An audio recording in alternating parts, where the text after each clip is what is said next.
to Slade on Slade. Today we're going to do something different. Very different. We're going to film outside by our newly created fire pit. And today's topic is going to be tips for writing a sequel. Again, welcome to the channel. If you're new here, this is not our usual place to record, but we think it's such a beautiful day out. Get fire going. Invite you to our home. So welcome.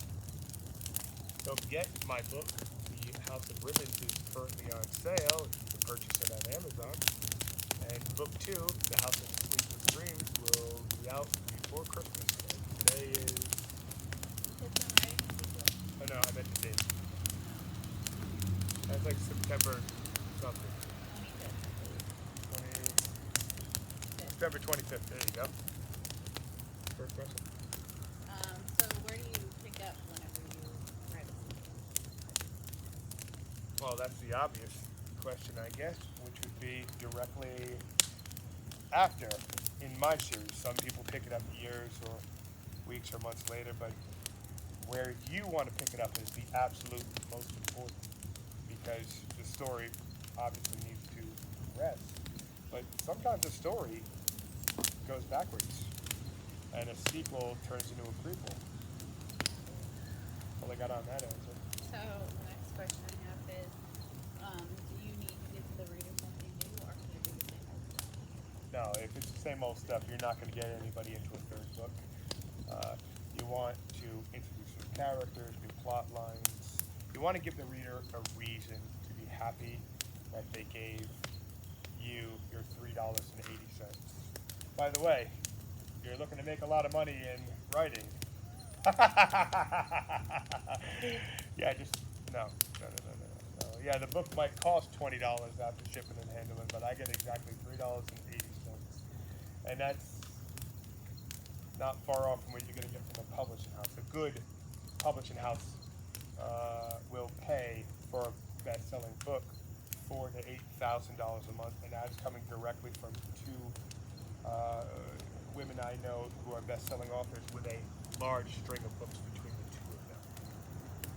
Okay, so the next question is, do you add any new characters into your book? Yeah, oh yeah.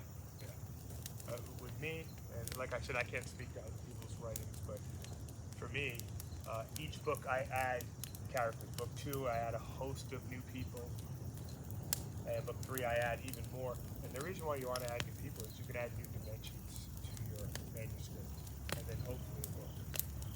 And those dimensions are personalities, locations, experiences yet to come. Do you play with people's expectations? I don't really like to play with expectations too much.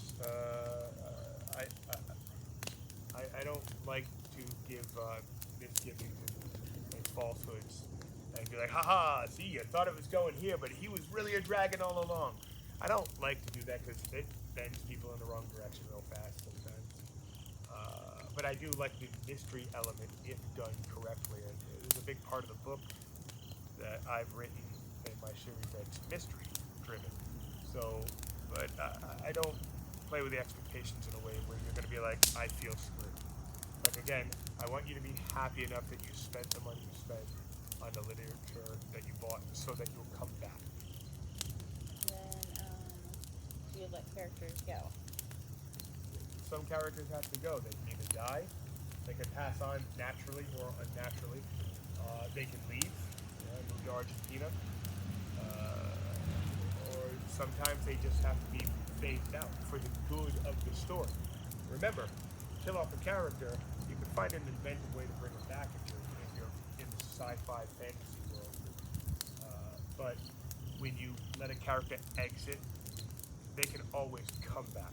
And sometimes you find later on, and for me it was in book 4, I was like, I love this character so much, I gotta bring, it was a husband and wife team, to bring them back. And then if because they didn't die, I found a way to bring them back in, even if it was just for a few sentences.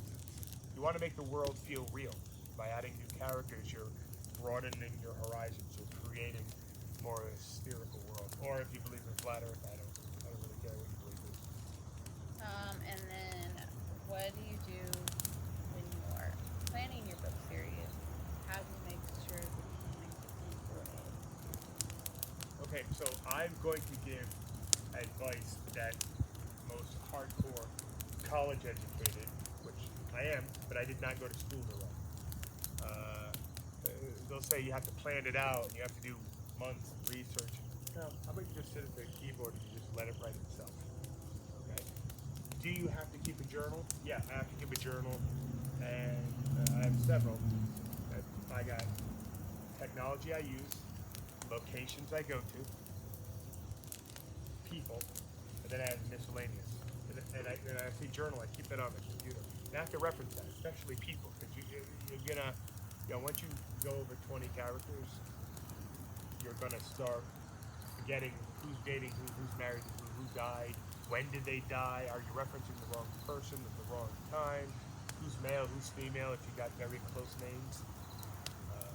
So you can storyboard stuff out, but it really depends on how you want to do it. Me, I sit there and I write it out, and then I make my notes afterwards. Unless I woke up in the middle of the night and I just started scribbling notes down.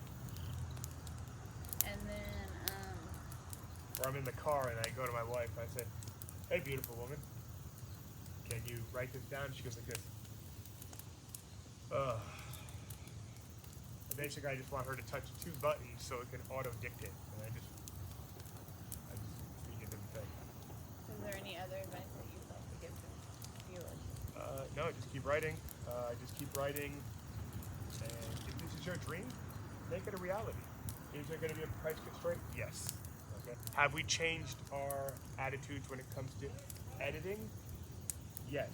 But I'm going to cover that in an editing part 2, because I have been taken under the wing of now 2 very well-known authors who have a string between them of best-selling books, and where before I had said that you have to, you got to spend, $8,000 to $12,000 to edit.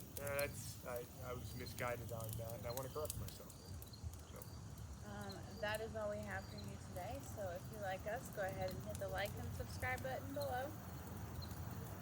And if you want to find out updates on the books or future videos, go ahead and follow us on Facebook, Twitter, Instagram, and Tumblr. Hit me up with those questions. I like those. I just got a young gentleman get a hold of me the other day, and he had finished the book, and he had a lot of different questions. You could tell he read the book.